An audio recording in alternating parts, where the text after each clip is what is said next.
사람은 마음 먹기에 달려 있습니다. 어떤 마음을 먹느냐에 따라서 인생이 달라지게 되어 있습니다.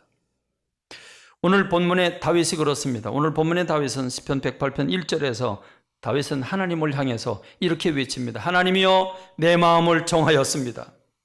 하나님이여 내 마음을 정했습니다. 하나님을 해서 내 마음 정했다라고 하는 이 정한다고 하는 말은 시편 57편 7절에 보니까 하나님이여 내 마음이 확정되었고 확정되었사오니라고 얘기하고 있는데, 이 확정되었다 두 번씩이나 확정되었다라고 할 때 이 확정이라고 하는 단어와 내 마음을 정하여사오니라고 하는 단어와 동일한 단어입니다.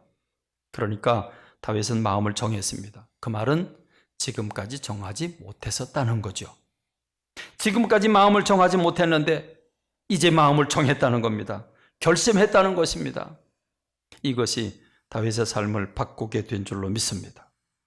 여러분, 다윗은 뭘 하려고 마음을 확정했습니까? 뭘 하고 싶어서 뭘 하려고 유학 가려고 마음을 정했습니까? 의사가 되려고 마음을 정했습니까?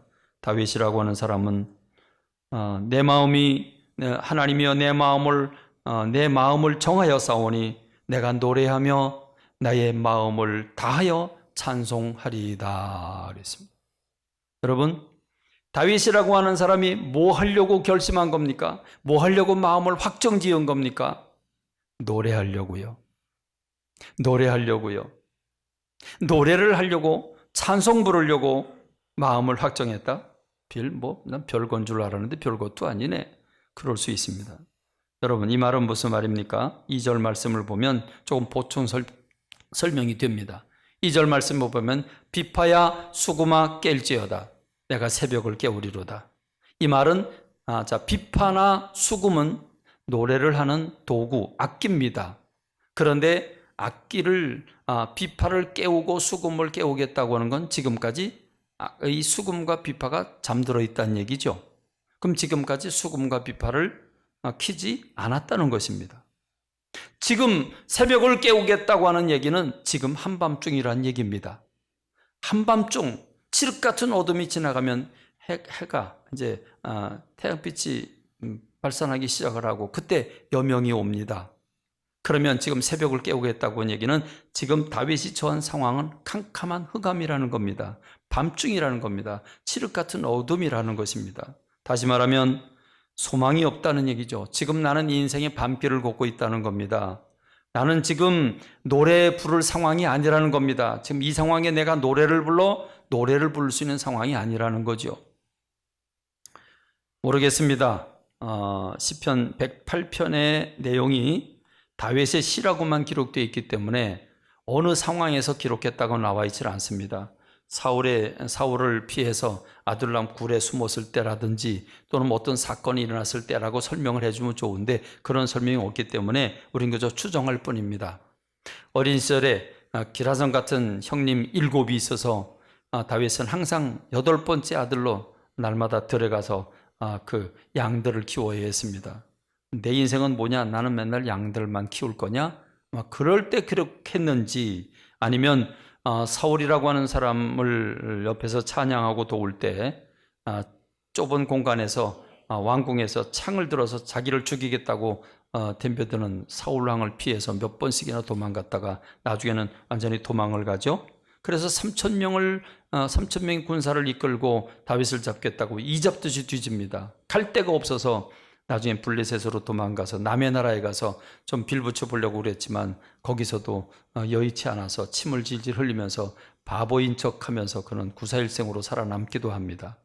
도망갔던 그 마을이 전쟁이 나서 불타 없어지기도 합니다. 죽을 위기를 경험하기도 합니다. 어쩌면 그렇게 도망가면서 괴로울 때 찬송도 부를 수 없고 칠흑 같은 어둠 속을 헤매고 있는 그런 상황에서 이 시를 지었는지 모르겠습니다.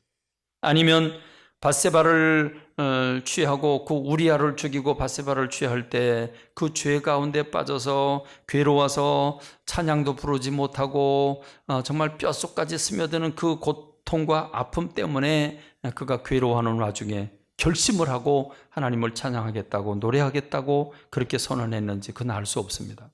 어떤 상황에서 그런지 모르지만 여하튼 그는 노래를 잃어버렸습니다. 찬송을 잃어버렸습니다.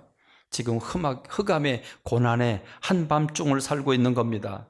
어쩔 줄, 뭘 어떻게 해볼 도리가 없고, 지금 예를 들어서 삼천 군사가 쫓아다닌다고 한다면 자기 지금 오합지졸 같은 몇백 명 데리고 그걸 대항할 수 있는 게 전혀 되지 않았고, 그러니 어쩔 줄 모르겠고 우울하고 기쁨을 잃어버리고 삶의 의욕마저, 나라고는 한 인간의 존재감마저 잃어버리고 있는 이런 상황에서 그는 주저앉아 그 깜깜한 어두움에 눈물로 삼키고 있습니다. 그러다가 그는 자리를 벅차고 일어나는 겁니다. 하나님이여, 하나님이여, 내 마음을 청하였습니다. 내가 노래하고 마음을 다해서 찬송할 것입니다. 여러분, 다윗이라고 하는 사람이 이렇게 노래하며 찬송할 것이라고 외친 동기가 무엇입니까? 지금 너무 힘들다는 겁니다. 지금 너무 어렵다는 겁니다. 그래서 그는 주님을 향해서 이런 소리로 외치게 되는 겁니다. 그렇다면 도대체 다윗은 무엇 때문에 이런 우울한 자리를 박차고 일어나는가? 뭘 믿고 그렇게 큰 소리를 치고 있는가? 그것은 4절의 이유가 있습니다. 4절에 보니까 주의 인자하심이 하늘보다 높으시며 주의 진실은 궁창에까지 이르나이다 라고 고백을 합니다. 다윗이 믿는 구석은 바로 하나님의 인자하심입니다. 어쩌면 우리아를 죽이고 그리고 밧세바를 데리고 가서 그래서 자기가, 다른 사람은 모르지만 자기는 죄를 짓고 괴로워서 뼛속까지 통증이 오는 그 아픔 가운데서 그는 찬양도 잃어버리고 한밤중에 삶을 살고 있었지만, 인자하신 하나님, 그 인자가 하늘보다 높으신 하나님, 그 진실하심이 궁창까지 이르는 하나님, 그 하나님 나를 용서하실 것이라고 하는, 그 하나님이 내게 힘을 주실 것이라고 하는, 그 하나님이 나를 관대하게 받아주실 것이라고 하는 그 믿음과 의지를 가지고 그가 일어납니다. 여러분, 다윗이 믿었던 건 하나님의 인자입니다. 출애굽기 34장 5절로 6절의 말씀을 보면 하나님께서 구름 가운데 나타나셔서 거기서 하나님이 선포를 하시는데, 뭐라고 선포를 하시냐면 6절과 7절 말씀을 보면 우리 다 같이 읽어볼까요? 여호와라, 여호와라, 자비롭고 은혜롭고 노하기를 더디하고 인자와 진실이 많은 하나님이라. 인자를 천대까지 베풀며 악과 과실과 죄를 용서하리라. 할렐루야. 여러분, 지금 이 말씀이 언제 나온 건 줄 아십니까? 하나님이 구름 가운데 강림하셔서 이스라엘 백성 가운데 내가 누구라고 선포를 하시는데, 지금 하나님이 선포하시는 당신 자신을 뭐라고 소개합니까? 나는 여호와다, 나는 여호와라, 자비롭고 은혜롭고 노하기를 더디하고 인자와 진실이 많은 하나님이라. 인자를 전대까지 베풀고 악과 과실과 죄를 용서하리라 했습니다. 그렇습니다. 여러분, 이 말씀이 언제인지 아십니까? 이스라엘 백성들이 금송아지를 만들어 놓고 그 금송아지를 지칭해서, 이 금송아지가 우리를 이집트 땅에서 해방시켜 여기까지 인도한 하나님이다, 이 금송아지가 하나님이다 라고 선언하고, 그리고 거기 제물을 드리고 그 앞에서 기뻐 죽여 먹고 마시고 즐거워하는 이스라엘 백성들, 그걸 보고 모세가 가슴이 아파서 하나님이 진노하셔서 내가 이들을 전염병원에 다 진멸하겠다라고 얘기했을 때 모세가 울며 주님 앞에 기도하잖아요. 그때 주님이 용서하시면서 하신 말씀이 이 말씀이에요. 여러분, 한번 입장 바꿔놓고 생각해 볼까요? 역할극을 해봅시다. 여러분이 하나님이에요. 그리고 이스라엘 백성들이 지금 금송아지를 만들어 놓고 이 신이, 이 금송아지가 우리를 이집트에서 해방시켜서 여기까지 인도한 신이다, 하나님이다 라고 그 소리를 했다. 여러분 어떻게 할까요? 여러분이 하나님이라면 어떻게 했으면 좋겠어요? 그까짓 거 그냥 한 번에, 그럼 그러지 않을까요? 여러분, 그걸 뭘 보고 살려둬요? 그런 사람들을 살려둘 이유가 없죠. 아무리 참아도 그렇지 그럴 수가 없잖아요. 어떻게 금송아지를 보고 이게 하나님이라고 그래요? 이게 이집트에서 해방시켰다고 그래요. 그런데 주님은 그들을 용서하시잖아요. 용서하시면서 하신 말씀이에요. 여호와라, 여호와라, 자비롭고 은혜롭고 노하기를 더디하고 인자와 진실이 많은 하나님이다. 인자를 천대까지 베풀고 악과 과실과 죄를 용서하시리라. 할렐루야. 여러분, 구약 성경에 보면 가장 악랄했던 인물이 아합입니다. 아합은 우상숭배의 대명사입니다. 그런 아합을 하나님이 볼 수가 없어서 내가 진노하겠다. 걔가 네 피를, 네 살을 뜯을 것이고 피를 마실 것이라고 말씀하셨습니다. 그런데요, 선지자가 그 말을 하는 걸 듣고 아합이 회개를 합니다. 그리고 길을 천천히 걷습니다. 그리고 맛있는 거 먹지 않습니다. 쾌락을 즐기지 않습니다. 그리고 집에서 잠을 잘 때에는 화려한 침상에서 자는 게 아니라 그냥 맨 바닥에 누워서 잡니다. 그런 모습을 보고 하나님이 또 뿅 가셨잖아요. 하나님 마음에 감동을 받으시고 그래 내가 네 생전에는 그런 벌을 내리지 않으마 라고 말씀하시죠. 우리 하나님의 인자입니다. 여러분, 인자라고 하는 걸 다른 말로 바꾸면 자비와 긍휼이라고 말할 수 있죠. 주님은 자비가 많으신 분입니다. 긍휼이 많으신 분입니다. 이 말을 다른 말로 바꾸면 은혜의 하나님이라고 바꿀 수 있습니다. 은혜의 주님이십니다. 우리가 행한 대로 갚으시는 하나님이라면 우린 벌써 다른 몽둥이가 부러져도 많이 부러졌을 텐데 행한 대로 갚으시는 게 아니라 인자와 자비와 긍휼로 사랑으로 우리를 덮으시고 기다려주시고 또 참으시는 주님이신 줄로 믿습니다. 할렐루야. 지금 다윗이 죄를 짓고 흑암 속에 있는지 아니면 쫓겨다니면서 그랬는지 아니면 압살롬이라고는 아들이 자기 부인들을 겁탈하고 그리고 자기 죽이겠다고 군사를 이끌고 쫓아오는, 그래서 울며 고개를 숙이고 도망가고 있는 다윗이 그 괴로움과 아픔 속에서 지금 내가 일어나 주님을 찬양하겠다고 한 건지 그건 우리가 알 수 없지만 오늘 저와 여러분들이 아주 분명한 것은 다윗이 믿고 다윗이 의지했고 일어나 주님을 노래하겠다고 한 건 하나님의 인자하심이라고 하는 겁니다. 하나님은 오늘 저와 여러분들에게도 이렇게 인자하신 분인 줄로 믿습니다. 시편 100편 5절에 보면 시편 100편을 기록한 시편 기자는 이렇게 노래합니다. 여호와는 선하시니 그의 인자하심이 영원하고 그의 성실하심이 대대에 이르리로다 했습니다. 자, 여기서 우리 한번 반대급부로 생각해 볼까요? 하나님이 악하시다고 생각해 봅시다. 하나님은 악하신 분이다. 그럼 악하신 하나님이 어떻게 행동하실까요? 저는 그리스 로마 신화 가운데 제우스 신 생각해 봅니다. 제우스가 어느 날 자기 부인을 찾아갔는데 부인 옆에 잘생긴 사람이 부인 옆에 차싹 달라붙어 있는 겁니다. 보는 순간 눈이 뒤집어지죠. 그래서 칼을 들어서 목을 날려버립니다. 그 목은 떼굴떼굴 굴러서 사라져버렸습니다. 그러자 부인이 팔팔 뜁니다. 도대체 뭐 하는 짓이냐고, 이 사람이 누군 줄 아느냐고, 당신 아들이라고. 당신 아들인지도 모르고 그 아들을 죽인 겁니다. 여러분, 미안해진 머쓱해진 이 제우스가 그러냐 몰랐다 그래놓고 그 머리를 붙여주려고 머리를 찾는데 머리가 떼굴떼굴 굴러서 어디론가 사라져 버렸어요. 그래서 눈에 보이는 게 코끼리입니다. 코끼리 목을 뚝 잘라가지고 그 코끼리 머리를 아들 머리 위에다가 얹어놓은 거, 그게 코끼리 신입니다. 다른 게 코끼리 신이 아닙니다. 머리는 코끼리인데 밑엔 다 사람이잖아요. 그게 코끼리 신입니다. 그리스 로마 신화에 나오는 얘기인데, 여러분, 우리 하나님이 그런 하나님이라고 한번 상상을 해보십시다. 우리 하나님은 선하시고 그랬는데 우리 하나님 악하신 분이다. 우리 여러분, 우리가 어디 하나님 앞에서 고개나 들고 눈이나 제대로 뜰 수 있을까요? 그렇지 않겠습니까? 그렇습니다. 여러분, 우리 하나님이 선하신 분인데 인자하심은 또 영원하세요. 근데 지금 이 시편 108편에서 하나님의 인자는 하늘까지 오른다고 그랬잖아요. 하나님의 인자가 그렇게 크신데 영원토록 인자를 베풀어 주신 분이고, 그런데 그분이 선하시고 인자하실 뿐만 아니라 거기다 더 나가서 성실하시기까지 합니다. 진실이 궁창까지 이른다고 그랬습니다. 여기 성실하심이 대대히 이르리로다 그랬습니다.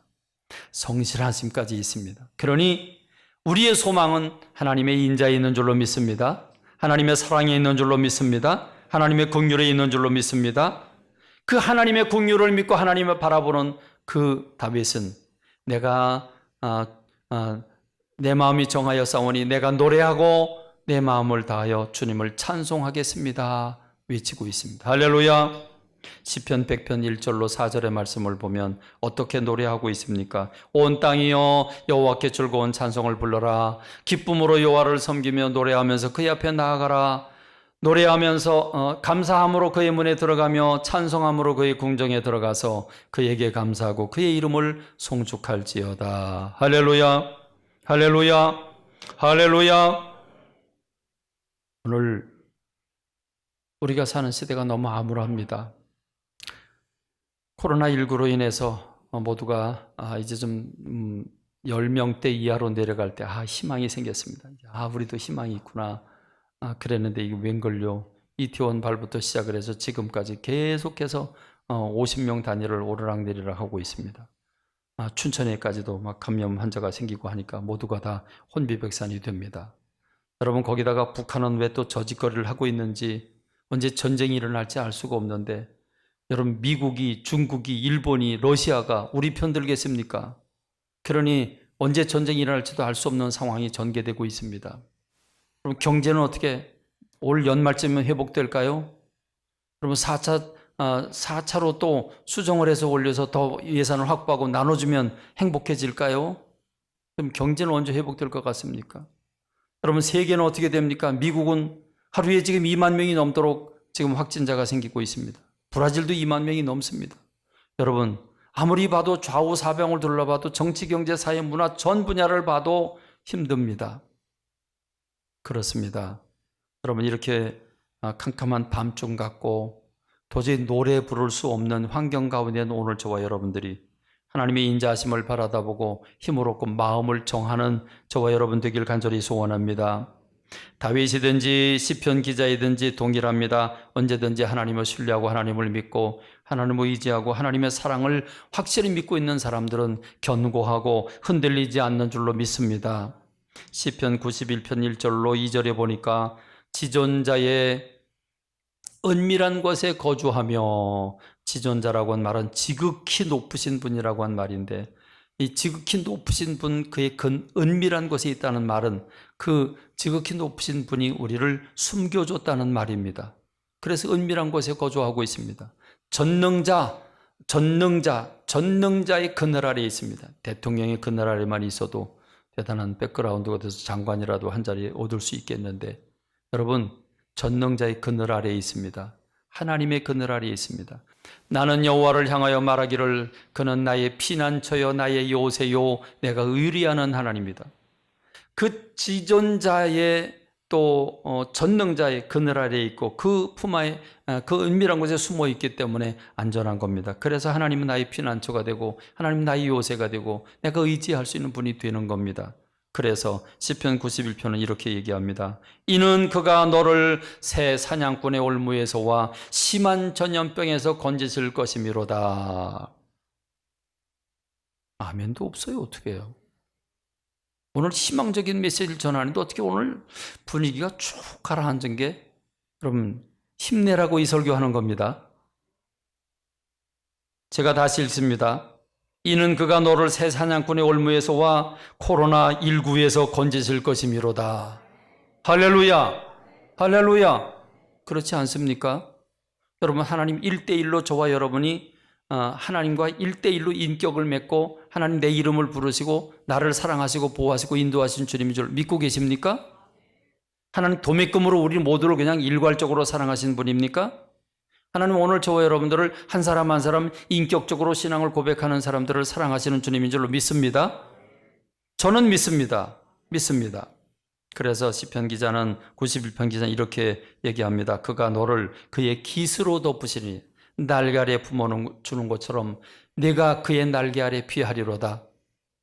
그의 진실함은 방패와 손방패가 되시나니 너는 밤에 찾아오는 공포와, 왜 아파도 꼭 밤엔 더 아파요? 그렇죠? 밤에 찾아오는 공포와 낮에 날아드는 화살과 어두울 때 퍼지는 전염병이 어두울 때 더 퍼지나? 처음 알았어요. 밝을 때 닥쳐오는 재앙을 두려워하지 아니하리로다. 그래서 시편 91편 7절 우리 다 같이 고백해 보겠습니다. 1000명이 내 왼쪽에서 10,000명이 내 오른쪽에서 엎드러지나 이 재앙이 내게 가까이 하지 못하리로다. 이걸 우리말로 다시 바꾸면 1000명이 내 왼쪽에서 코로나로 걸려 감염이 되고 오른쪽에서 내 만 명이 내 오른쪽에서 코로나에 걸려 쓰러질지라도 이 재앙이 내게 가까이 하지 못하리로다. 할렐루야.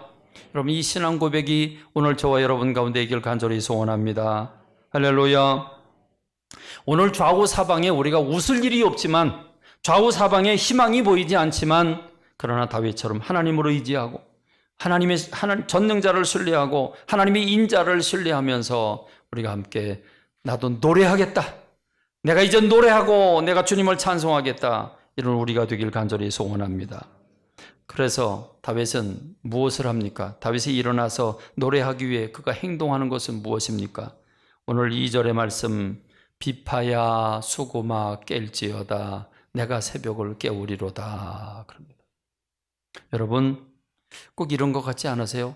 지금 깨운다는 말은 비파와 수금이 잠들어 있다는 말인데, 그러니까 노래 부르지 못했다는 말인데, 그런데 여러분, 우리 아이가 잠들어 있어요. 학교도 보내야 되고 일어나야 되는데 안 일어나요. 처음에는 이름 부르다가, 처음에 소리 지르다가 그래도 안 깨면 어떻게 해요? 오늘 아침에 2부에 물어보니까 때린대요. 어떻게 합니까? 흔들어 깨우잖아요. 비파야 일어나라. 수금아 일어나라. 무엇입니까? 여러분, 우리가 비파를 깨워야 돼요. 수금을 깨워야 돼요. 여러분, 내가 새벽을 깨우리로다. 아니, 지가 새벽을 깨운다고 새벽이 깨워져요? 무슨 말입니까?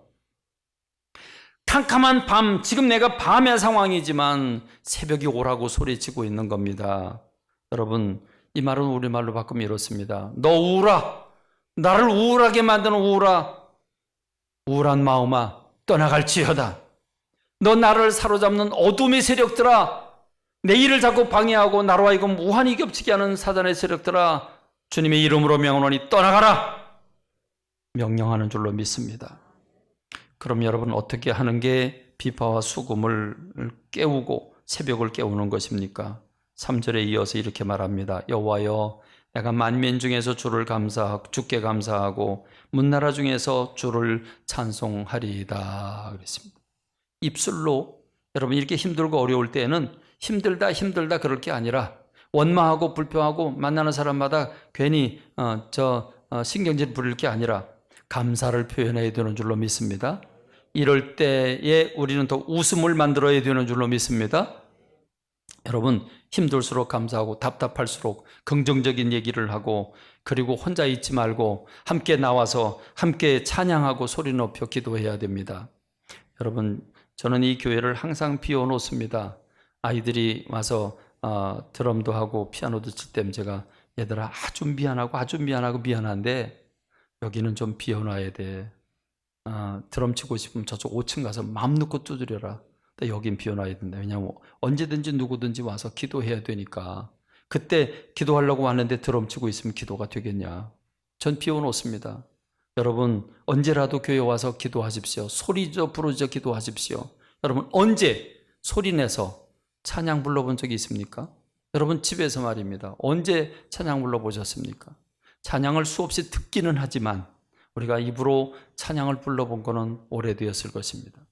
그러므로 저는 여러분, 시편 57편 8절로 9절 말씀에서 내 영광아 깰지어다, 비파야 수금아 깰지어다, 내가 새벽을 깨우리로다. 주여, 내가 만민 중에서 주께 감사하오며 문나라 중에서 주를 찬송하리이다. 영광을 깨우고 있습니다. 지금 영광이 아니라 치욕이라는 거죠. 영광을 흔들어 깨우고 있습니다. 오늘 저와 여러분들이 이런 어려운 상황에서 우울증이 걸릴 게 아니라 다윗처럼 인자하신 하나님, 전능하신 하나님을 바라보고 일어나서 내가 노래하고 찬양하겠다고 한 선포하는 제가 되고 여러분들이 되길 주님의 이름으로 축원합니다.